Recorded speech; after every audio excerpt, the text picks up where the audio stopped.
गांव के एक पुराने और बड़े घर में रमाकांत और उसकी पत्नी रहती थी। वे दोनों उम्र के इस पड़ाव पर थे जहां जिंदगी का हर दिन गुजरा हुआ कल बनता जा रहा था। उनका इकलौता बेटा आकाश और उसकी पत्नी किरण भी इसी घर में उनके साथ रहते थे। रमाकांत और सविता का जीवन जैसे अब एक ठहरे हुए तालाब में बदल गया था, जिसकी सतह पर हलचल तभी होती जब बेटे बहू की तिरस्कार भरी बातें उस शांत तालाब में पत्थर की तरह गिरती। आकाश बचपन में बहुत समझदार और स्नेही बच्चा था, लेकिन शादी के बाद उसके व्यवहार में परिवर्तन आ गया था। किरण, जो एक ऊंचे घराने से थी, आकाश को हमेशा समझाती रहती थी कि इस पुराने घर और बूढ़े माँ बाप से दूर रहना ही उनके लिए बेहतर भविष्य के लिए सही है। धीरे धीरे आकाश भी अपनी पत्नी की बातों में आकर अपने माता पिता से दूर होता गया। अब घर में उनका महत्व बस इतना रह गया था कि वे जिंदा थे। न तो उनके खाने पीने की चिंता किसी को थी और न ही उनका हाल पूछने वाला कोई। बेटा और बहू दिन रात अपने कमरे में बंद रहते या फिर शहर के दूसरे हिस्सों में व्यस्त रहते। घर का एकमात्र सहारा था राजू। राजू उस घर का नौकर था जो पिछले 15 साल से रमाकांत और सविता के साथ था। उम्र में छोटा होने के बावजूद वह उन दोनों का पुत्र जैसा। राजू ने कभी भी खुद को नौकर की तरह महसूस नहीं किया था, क्योंकि रमाकांत और सविता ने उसे हमेशा अपने बेटे जैसा स्नेह दिया था। वह हर वक्त उसके कामों में जुटा रहता था, चाय बनाना, खाना तैयार करना, उनके कमरों की सफाई करना, यहाँ तक कि उनके डॉक्टर के पास भी ले जाने का काम वही करता था। राजू की सेवा और स्नेह से दोनों बुजुर्गों को थोड़ी राहत मिलती थी, वरना आकाश और किरण तो जैसे उन्हें भूल ही गए थे। रमाकांत के दिल में बेटे से एक उम्मीद बसी हुई थी कि शायद एक दिन आकाश को उसकी और उनकी पत्नी की अहमियत समझ आएगी और वह वापस पहले जैसा स्नेही बच्चा बन जाएगा। लेकिन ये सिर्फ एक सपना बनकर रह गया था। सविता का स्वास्थ्य दिन प्रतिदिन खराब होता जा रहा था, लेकिन किरण को इसकी कोई परवाह नहीं थी। वह अक्सर तानों और अपमान के तीर चलाती। अब तो आपको मर ही जाना चाहिए, कब तक हमारी जिंदगी का बोझ बने रहोगी। रमाकांत ये सब सुनते, पर वह सविता को दिलासा देते, सब ठीक हो जाएगा सविता, बस हमें थोड़ा सब्र रखना होगा। सविता बिना कुछ बोले अपनी आंखों से आंसू पोंछ लेती, पर अंदर से वह टूट चुकी थी। आकाश और किरण का रवैया दिन पर दिन कठोर होता गया। जब भी रमाकांत या सविता को किसी चीज़ की ज़रूरत होती, दोनों बेटे बहू अपनी आंखें फेर लेते। कभी कभी तो वे खाने का भी नहीं पूछते कि उन्होंने खाना खाया या नहीं। घर में रहकर भी वे पूरी तरह से अदृश्य हो चुके थे। राजू को ये सब देखकर बहुत दुख होता था, लेकिन वह चुपचाप अपने कामों में लगा रहता। एक दिन जब रमाकांत का स्वास्थ्य अचानक बिगड़ गया और उन्होंने आकाश को आवाज़ दी, तो आकाश ने अनसुना कर दिया।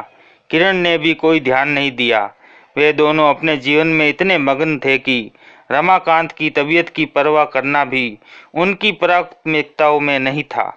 राजू तुरंत दौड़कर आया और रमाकांत को पानी पिलाया, उन्हें डॉक्टर के पास ले जाने की तैयारी करने लगा। सविता के आंखों में आंसू थे, लेकिन वह कुछ बोल नहीं पाई। उन्होंने राजू की ओर देखा, जो एक सच्चे बेटे की तरह सेवा में जुटा था। उस रात रमाकांत और सविता दोनों ने एक दूसरे की ओर देखा और उनकी आंखों में सिर्फ एक ही सवाल था, हमने आकाश को इतनी अच्छी परवरिश दी, फिर भी वह इतना कठोर कैसे हो गया। समय बीतता गया और आकाश और किरण के अत्याचार और बढ़ते गए।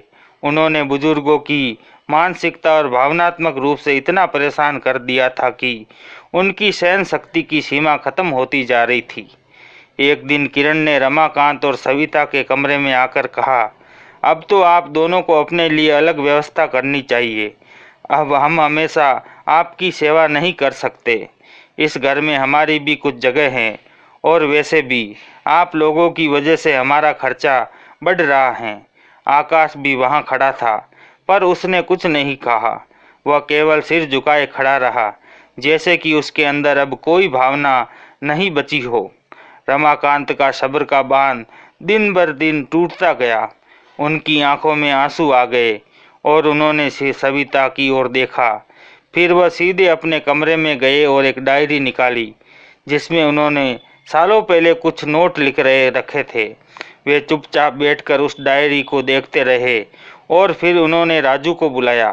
राजू, आज ही हमारे वकील साहब को बुला लाओ। अब इस घर में हमें जो करना है वह करना होगा, रमाकांत ने कठोरता से कहा। राजू ने बिना किसी सवाल के तुरंत वकील को बुलाने की व्यवस्था की। वकील साहब उसी शाम पहुंचे। रमाकांत ने अपनी बात बिना कोई भावनात्मक प्रतिक्रिया दिए साफ शब्दों में रखी। मैं अपनी वसीयत बनाना चाहता हूं, उन्होंने कहा।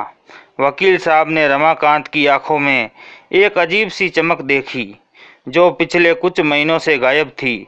सविता चुपचाप बैठी थी, लेकिन उसके चेहरे पर भी एक संतोषजनक भाव था। वसीयत की शर्तें बेहद अनोखी और चौंकाने वाली थी। रमाकांत ने अपने जीवन भर की सारी संपत्ति राजू के नाम कर दी।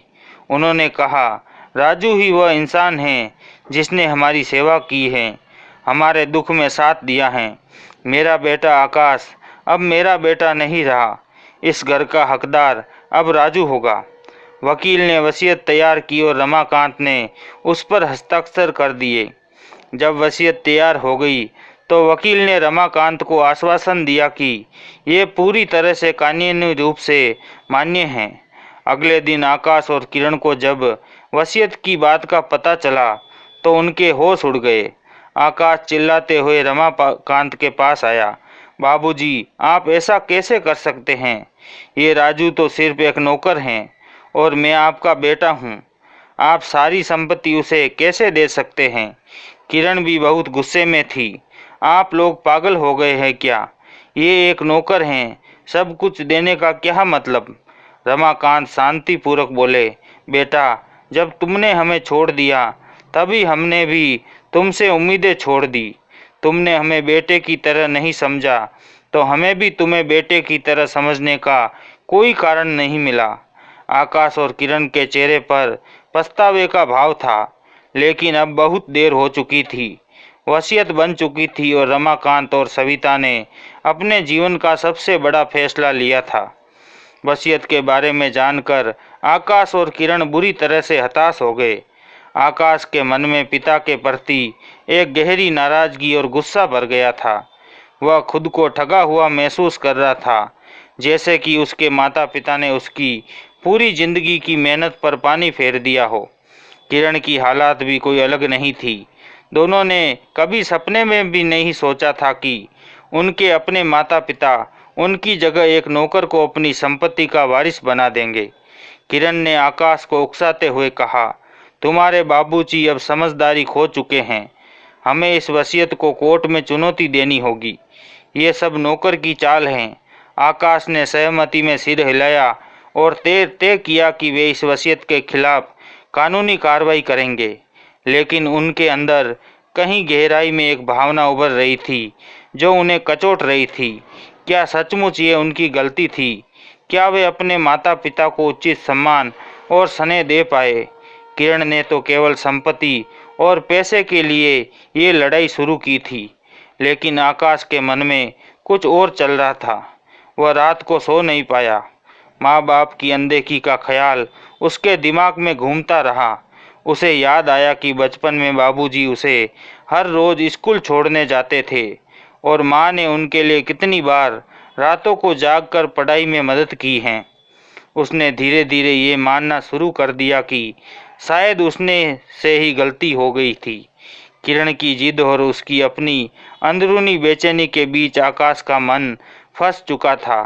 वह जानता था कि कानूनी लड़ाई से उसका परिवार टूट जाएगा और माँ बाप की जिंदगी में आखिरी कुछ पल कड़वाहट से भर जाएंगे, लेकिन वह खुद को रोक नहीं पा रहा था। इस बीच राजू के मन में कोई बदलाव नहीं आया। वह अब भी पहले की तरह रमाकांत और सविता की सेवा करता रहा। उसने कभी इस वसीयत के बारे में कोई चर्चा नहीं की, न ही कभी अपने व्यवहार में बदलाव लाया। राजू को संपत्ति में कोई दिलचस्पी नहीं थी। वह केवल उन बुजुर्गों के प्रति अपनी जिम्मेदारियां निभा रहा था जिन्होंने उसे अपना परिवार समझा था। राजू के लिए रमाकांत और सविता उसकी अपनी माँ बाप की तरह थे। वह जानता था कि ये संपत्ति उसकी नहीं है, बल्कि उनका आशीर्वाद ही उसके लिए सबसे बड़ी दौलत है। जब आकाश और किरण ने उसे वसीयत को लेकर ताने मारे तो राजू ने शांति से जवाब दिया, मैंने कभी इस घर या दौलत की चाह नहीं रखी। अगर मालिक चाहे तो मैं ये संपत्ति खुशी खुशी उन्हें वापस कर दूंगा। मेरे लिए उनकी सेवा ही सबसे बड़ी बात है। वसीयत बनने के कुछ दिनों बाद रमाकांत और सविता ने राजू से एक दिन कहा, बेटा अब हमारी ज़िंदगी की आखिरी घड़ियां हैं। हमने जो वसीयत बनाई वह सिर्फ आकाश और किरण को समझाने के लिए थी कि हमें सेवा से ज़्यादा सम्मान चाहिए। अब हम चाहते हैं कि तुम ये संपत्ति वापस आकाश के नाम कर दो। राजू के चेहरे पर हल्की मुस्कुराहट आई। वह जानता था कि रमाकांत और सविता ये कदम इसलिए उठा रहे हैं ताकि आकाश और किरण को अपनी गलती का एहसास हो सके। जैसा आप कहेंगे वैसा ही होगा, राजू ने विनम्रता से कहा। अगले दिन रमाकांत ने अपने वकील को फिर से बुलाया और राजू की सहमति से एक नई वसीयत बनाई, जिसमें पूरी संपत्ति वापस आकाश के नाम कर दी गई। आकाश और किरण को जब ये बात पता चली तो वह एकदम चुप हो गए। ये उनके लिए एक बड़ा सबक था। आकाश की आंखों में आंसू आ गए। उसे महसूस हुआ कि उसके माता पिता ने वसीयत से उसे केवल संपत्ति ही नहीं बल्कि जीवन का एक महत्वपूर्ण पाठ भी सिखाया है, सम्मान और सेवा का महत्व। आकाश ने अपने पिता के पास आकर कहा, बाबूजी मुझे माफ़ कर दीजिए। मैंने आपके और माँ के साथ जो किया उसका मुझे अब पछतावा हो रहा है। मैंने अपने स्वार्थ में आकर आपको अनदेखा किया। रमाकांत ने आकाश के कंधे पर हाथ रखा और कहा, बेटा हमारा उद्देश्य सिर्फ तुम्हें ये समझाना था कि पैसा और संपत्ति सब कुछ नहीं होते। परिवार में एक दूसरे की इज्जत और देखभाल जरूरी है। अगर तुमने ये समझ लिया तो हमारे लिए यही सबसे बड़ी जीत है। आकाश और किरण ने अपनी गलती मान ली और वसीयत को स्वीकार कर लिया। उन्होंने रमाकांत और सविता की सेवा करने का प्रण लिया और राजू को भी परिवार का हिस्सा मानकर उसकी इज्जत की। राजू ने भी खुशी खुशी अपने पुराने कामों की जारी रखा, लेकिन अब वह सिर्फ एक नौकर नहीं था बल्कि परिवार का अभिन्न अंग बन चुका था। आकाश और किरण ने अब घर की जिम्मेदारियों को बखूबी निभाना शुरू कर दिया। वे अब समझ चुके थे कि जीवन में सबसे बड़ा धन रिश्तों में बसा होता है। रमाकांत और सविता को भी इस बात की खुशी थी कि उनके बेटे ने समय रहते सही रास्ता अपनाया। रमाकांत और सविता ने अपने आखिरी दिन शांति से बिताए, ये जानकर कि उनका बेटा और बहू अब सही राह पर हैं।